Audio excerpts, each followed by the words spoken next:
ഇപ്പോൾ KPCC അധ്യക്ഷൻ സണ്ണി ജോസഫിനൊപ്പം ഞങ്ങളുടെ പ്രതിനിധി ദീപക് ധർമ്മടമുണ്ട്. തത്സമയം അതിലേക്ക്. Anuja, very good morning. ഈ മോർണിംഗ് ഷോയിൽ നമ്മളോടൊപ്പം നിലമ്പൂരിലെ രാഷ്ട്രീയം, നിലമ്പൂരിൽ UDF ഇന്നലെ വലിയൊരു ശക്തി പ്രകടനമാണ് നടത്തിയത്. KPCCയുടെ നേതൃത്വത്തിൽ, UDFിൻ്റെ നേതൃത്വത്തിൽ വലിയൊരു ശക്തി പ്രകടനം നടത്തി. KC വേണുഗോപാൽ ചെയ്തു.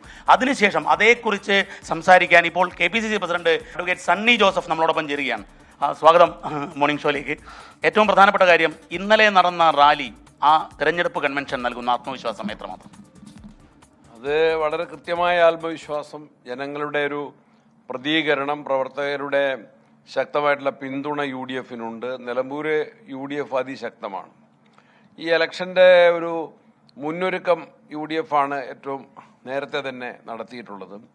ഒന്ന്, നിയോജകമണ്ഡലം നേതൃയോഗം, വോട്ടർമാരെ പുതുതായിട്ട് വോട്ടർ പട്ടികയിൽ പേര് ചേർക്കൽ, പഞ്ചായത്ത് തല യോഗങ്ങൾ, ബൂത്ത് തല കമ്മിറ്റികൾ എല്ലാ സ്ഥലത്തും ഏതാണ്ട് ഒരു ദിവസം തന്നെ വിളിച്ചു ചേർക്കാൻ സാധിച്ചു. അതിനുശേഷമാണ് നിയോജകമണ്ഡലം തലത്തിലുള്ള വിപുലമായ പ്രവർത്തക കൺവെൻഷൻ. അത് പന്തലും അതുപോലെ പരിസര പ്രദേശവും എല്ലാം തിങ്ങി നിറഞ്ഞായിരുന്നു. കാലാവസ്ഥ വലിയ അനുകൂലമായിട്ട് മാറി, മഴ മാറി നിന്നു, അന്തരീക്ഷം തെളിഞ്ഞു, എല്ലാവരും വലിയ ആവേശത്തിലായിരുന്നു. KC വേണുഗോപാൽ, പ്രതിപക്ഷ നേതാവ് കുഞ്ഞാലിക്കുട്ടി സാഹിബ് ഉൾപ്പെടെയുള്ള നേതാക്കന്മാർ, CP John, Shibu baby John, എല്ലാവരും ഉണ്ടായിരുന്നു. പ്രേമേന്ദ്രൻ പ്രസംഗിച്ചു. എന്നുള്ള നിലയിൽ ഇന്നലെ വലിയ ശക്തി പ്രകടനമായിരുന്നു. പക്ഷേ ഇതൊക്കെ വോട്ട് പെട്ടിയിലാക്കുക എന്നുള്ള ഒരു സംഘടനാപരമായി ചെയ്യേണ്ട കുറച്ച് കാര്യങ്ങളുണ്ട്. ആ കാര്യത്തിൽ എത്രമാത്രം ആത്മവിശ്വാസം നൽകുന്നുണ്ട്? കാരണം പുതിയ KPCC പ്രസിഡന്റും പുതിയ കൺവീനർക്കും, UDF കൺവീനർക്കും മുൻപിലുള്ള ആദ്യത്തെ രാഷ്ട്രീയ പരീക്ഷണമാണ് നിലമ്പൂർ തെരഞ്ഞെടുപ്പ്. അല്ല, ഞങ്ങൾ വരുന്നതിന് മുമ്പ് തന്നെ ഇതിന്റെ പണി ആരംഭിച്ചിരുന്നു. നേരത്തെ KPCC പ്രസിഡന്റും പ്രതിപക്ഷ നേതാവും UDF കൺവീനറും ഇവിടുത്തെ മുസ്ലിം ലീഗിൻ്റെയും കോൺഗ്രസിൻ്റെയും മറ്റ് കക്ഷികളുടെയും ജില്ലാ നേതാക്കന്മാരും, CP അനിൽകുമാർ, അദ്ദേഹം വർക്കിംഗ് പ്രസിഡന്റ് ആകുന്നതിന് മുമ്പ് തന്നെ നിലമ്പൂരിൽ നിന്നുള്ള കോൺഗ്രസ് നേതാവാണ്, അവരുടെ എല്ലാം നേതൃത്വത്തിൽ ഇതിൻ്റെ വർക്ക് ആരംഭിച്ചിരുന്നു. നമ്മൾ ഈ ഉപതെരഞ്ഞെടുപ്പുകളുടെ പ്രവർത്തനത്തിൽ കേരളത്തിലെ പ്രതിപക്ഷം വളരെ പരിചയസമ്പന്നരാണ്.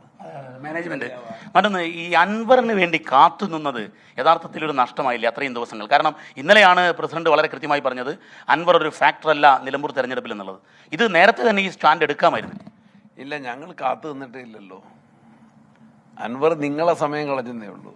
നിങ്ങളാണ് അതിന് ആവശ്യത്തിലധികം പ്രാധാന്യം നൽകിയത്. ഞങ്ങൾക്കറിയാം, ഞങ്ങളെ സംബന്ധിച്ച്. എന്നാൽ ഞങ്ങൾ പരിഗണിക്കാതിരുന്നിട്ടുമില്ല. അൻവർ ഉയർത്തിയ പ്രശ്നങ്ങൾ, സർക്കാരിൻ്റെ ജനവിരുദ്ധ നയങ്ങൾ, അത് ജനങ്ങൾ അംഗീകരിക്കുന്ന കാര്യങ്ങളാണ്. പക്ഷേ അത് അൻവർ ഒറ്റയ്ക്കല്ലല്ലോ. അപ്പോൾ പേര് തന്നെ പരാമർശിച്ച് വിമർശിക്കാൻ ഞാൻ ആഗ്രഹിക്കുന്നില്ല. അദ്ദേഹത്തിൻ്റെ ഉയർത്തിയ പ്രശ്നങ്ങളോട് ആർക്കാണ് ആ പ്രശ്നങ്ങളെ ജനങ്ങളുടെ കോടതിയിൽ ഫലപ്രദമായി ഉന്നയിച്ച് ജനകീയമായ ഒരു വിധി സമ്പാദിക്കണമല്ലോ. അതിനാർക്കാ സാധിക്കുക എന്ന് കേരളത്തിൽ തെളിഞ്ഞ സംഭവങ്ങളുണ്ട്. അതല്ലേ നമ്മൾ തൃക്കാക്കര കണ്ടത്, നമ്മൾ പുതുപ്പള്ളി കണ്ടത്, പാലക്കാട് അതിൻ്റെ ഒരു ടെസ്റ്റ് കേസായിരുന്നല്ലോ. ഈവൻ ചേലക്കരയിലും എന്താണ്, സർക്കാരിൻ്റെ ജനപ്രീതി നന്നായിട്ട് ഇടിഞ്ഞു എന്ന് ചേലക്കര റിസൾട്ട് പോലും. പക്ഷെ ഒരു സംശയം വരുന്നത്, അൻവർ UDF ക്യാമ്പിലായിരുന്നു, അല്ലെങ്കിൽ UDFന് ഉതകുന്ന പ്രചരണമായിരുന്നു കുറേ നാളുകളായി നടത്തിയത്. പക്ഷേ ആ അൻവർ സ്വതന്ത്രനായി അപ്പുറത്ത് മത്സരിക്കുന്നു, പ്രതിപക്ഷ നേതാവിനെ കടന്നാക്രമിച്ചുകൊണ്ടിരിക്കുന്നു, UDF സ്ഥാനാർത്ഥി ആര്യാടൻ ഷൗക്കത്തിനെ. അപ്പോൾ UDF വോട്ട് അങ്ങോട്ട് പോകാൻ ഉള്ള ഒരു സാധ്യത കാണുന്നുണ്ടോ? UDF വോട്ട് എങ്ങോട്ടും പോവില്ല, എങ്ങോട്ടും പോവില്ല. ഞാൻ നിലമ്പൂരിലെ വോട്ടർമാർ, കേരളത്തിലെ വോട്ടർമാർ ഒന്ന് രാഷ്ട്രീയ വിദ്യാഭ്യാസവും പ്രബുദ്ധതയും ഉള്ളവരാണ്. രാഷ്ട്രീയ പ്രവർത്തനത്തിൽ വരാത്തവർ പോലും രാഷ്ട്രീയ സംഭവവികാസങ്ങളെ വളരെ താല്പര്യത്തോടെ വീക്ഷിക്കുന്നവരാണ്. ദൃശ്യമാധ്യമങ്ങൾ കാണുന്നവരാണ്, വാർത്താപത്രങ്ങൾ വായിക്കുന്നവരാണ്.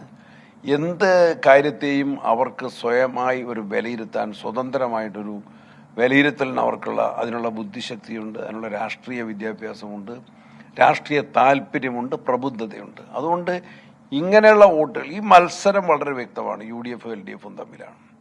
മറ്റുള്ള മത്സരത്തിനിടയിൽ അൻവറിന്റെ റോൾ എന്താണ്? കാര്യമായ റോളില്ല, ഇൻസിഗ്നിഫിക്കൻസ്. അപ്പം അങ്ങനെ നോക്കുമ്പോൾ ഇവിടെ മത്സരം LDFും UDFും തമ്മിൽ മാത്രമാണ്. അപ്പം ഭരണവിരുദ്ധ വികാരമാണ് UDF ആളിക്കത്തിക്കുക. ഇനി അങ്ങനെ മനസ്സിലാക്കാനാണെങ്കിൽ ചേലക്കര മത്സരിച്ചില്ലേ, എന്തായിരുന്നു? ചെറിയ വോട്ടല്ലേ, immaterial, insignificance, negligible. These are the factors. അപ്പം ഇമ്മെറ്റീരിയൽ, ഇൻസിഗ്നിഫിക്കൻറ്റ്, നെഗ്ലിജിബിൾ ആയിരിക്കും നിലമ്പൂരിലും അൻവർ.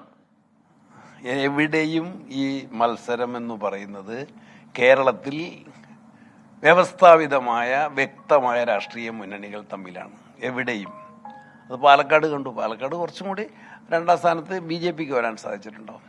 അതല്ലാതെ എവിടെയും രാഷ്ട്രീയ മുന്നണികൾ തന്നെയാണ് മത്സരിക്കുന്നത്. വ്യക്തികൾക്കൊന്നും കേരള രാഷ്ട്രീയത്തിൽ പ്രാധാന്യമില്ല. ഈ അൻവർ വിഷയത്തിൽ UDF ഏതെങ്കിലും രീതിയിൽ, പ്രത്യേകിച്ചും ഘടകകക്ഷികൾക്കിടയിലൊക്കെ ഒരു അസ്വാരസ്യം ഇങ്ങനെ വേണ്ടിയിരുന്നില്ല. പ്രത്യേകിച്ചും അങ്ങും പ്രതിപക്ഷ നേതാവും അതുപോലെ കൺവീനറും ഒരു ടീമായി നിന്നാണ് ഇത് മാനേജ് ചെയ്തത്. ആ ടീമിനെതിരെ അല്ലെങ്കിൽ പ്രത്യേകിച്ച് പ്രതിപക്ഷ നേതാവിനെതിരെ ഏതെങ്കിലും അസ്വാരസ്യം ഉണ്ടോ ഇപ്പോഴും? കാരണം ഇന്നലെ UDF യോഗം നടന്നു. UDF യോഗത്തിൽ പലരും സംസാരിച്ചു. ഈ പശ്ചാത്തലത്തിലാണ് എൻ്റെ ചോദ്യം. നിങ്ങൾ തെറ്റിദ്ധരിച്ച് ആരെങ്കിലും പ്രചരിപ്പിച്ചതല്ലാതെ ഇന്നലത്തെ UDF യോഗത്തിലാണ് ഞാൻ ഓൺലൈനല്ലാതെ ആദ്യമായിട്ട് പങ്കെടുക്കുന്നത്. First video. നേരത്തെ ഓൺലൈനിൽ സംബന്ധിച്ചു. ഇന്നലെ നേരിട്ട് എല്ലാ നേതാക്കന്മാരുമായിട്ട് നടത്തി. ഇന്ന് ഞങ്ങൾ കോഴിക്കോട്ട് നിശ്ചയിച്ച മീറ്റിംഗ് ആയിരുന്നു. എല്ലാവരുടെയും സൗകര്യത്തിൽ ഇന്നലെ മാറ്റി എന്നോർത്ത് സമയമെടുത്ത് തന്നെ ചർച്ച ചെയ്തു. തെരഞ്ഞെടുപ്പിൻ്റെ സാഹചര്യത്തിൽ എന്നോർത്ത് അധികം സമയം നീട്ടിയില്ല. കാരണം അത് കഴിഞ്ഞ് ഇലക്ഷൻ്റെ ചാർജുള്ള ആളുകളുടെ മീറ്റിംഗ് ഉണ്ടായിരുന്നു. ആ യോഗം അങ്ങേറ്റത്തെ സൗഹൃദ അന്തരീക്ഷത്തിലാണ്. ഒരു ചെറിയ ഒരു വിമർശനത്തിൻ്റെ പരാമർശനം പോലും ആരുടെ ഭാഗത്തുനിന്നും ഉണ്ടായില്ല. പിന്നെ ഈ പറഞ്ഞ കാര്യങ്ങളെല്ലാം കുഞ്ഞാലിക്കുട്ടി സാഹിബ് തന്നെ വ്യക്തമായിട്ട് മാധ്യമങ്ങളുടെ മുൻപിൽ പറഞ്ഞിട്ടുണ്ട്. തങ്ങളില്ല എന്ന് പറഞ്ഞു. തങ്ങൾ മക്കയിലാണ്. ഇന്നിപ്പം പൊതുവിൽ തങ്ങൾ വന്നിട്ടാണ് ഇന്നത്തെ പര്യടനം ഉദ്ഘാടനം ചെയ്യുന്നത്. അപ്പോൾ എല്ലാവരും ഒന്നിച്ചുകൊണ്ട് ഒറ്റക്കെട്ടാണ്. തികഞ്ഞ ആത്മവിശ്വാസത്തിലാണ്. ഒരു സംശയമില്ല. എല്ലാ ഘടകങ്ങളും UDFന് അനുകൂലമാണ്. LDF പറയുന്നത് ഭരണ തുടർച്ചയുടെ തുടർച്ച, അതായത് തുടർഭരണത്തിൻ്റെ തുടർച്ചയുടെ ടെസ്റ്റ് കേസാണ് നിലമ്പൂർ എന്നാണ്. ഞങ്ങളും അങ്ങനെ തന്നെയാണ്. ഭരണം അവസാനിക്കുന്നതിൻ്റെ ടെസ്റ്റ് കേസാണ് നിലമ്പൂർ. ആ ടെസ്റ്റിൽ ഇതിനോടകം ഞങ്ങൾ ജയിച്ചു. അവിടെയാണ് ഞങ്ങളെല്ലാം ഞാൻ ആവർത്തിച്ച് പറയുന്നില്ല, 4 ബൈ ഇലക്ഷൻ്റെ കേരളത്തിലെ അസംബ്ലിയിലേക്ക് നടന്ന 2ാം പിണറായിയുടെ കാലത്തുള്ള 4 ഇലക്ഷൻ ഉണ്ടല്ലോ, അതിൽ ചേലക്കര ഉൾപ്പെടെ അവർക്ക് നൽകുന്ന സന്ദേശം എന്താണ്? അത് that will be repeated in Nilambur also. Thank you. വളരെ കൃത്യമായി തന്നെ നിലമ്പൂരിൽ കഴിഞ്ഞ ഉപതെരഞ്ഞെടുപ്പുകളുടെ ചരിത്രം അതുതന്നെയായിരിക്കും ആവർത്തിക്കുക. ഇൻസിഗ്നിഫിക്കൻറ്റ്, ഇൻമെറ്റീരിയൽ എന്നുള്ള നിലയിൽ നെഗ്ലിജിബിൾ ഒരു മെജോറിറ്റി മാത്രമായിരിക്കും ഈ അൻവർ എന്ന ഘടകത്തിന് കിട്ടുന്നത് എന്നുള്ളതാണ് KPCC പ്രസിഡന്റ് സണ്ണി ജോസഫ് വ്യക്തമാക്കുന്നത്. നിലമ്പൂരിൽ നിന്നും ക്യാമറാമാൻ രാജേഷ് വളരിക്കൊണ്ടിനൊപ്പം ദീപക് ധർമ്മടം, 24. അപ്രസക്തനാണ് PV അൻവർ നിലമ്പൂരിൽ എന്നതാണ് KPCC അധ്യക്ഷൻ പറഞ്ഞത് ദീപക് ധർമ്മടത്തോട്.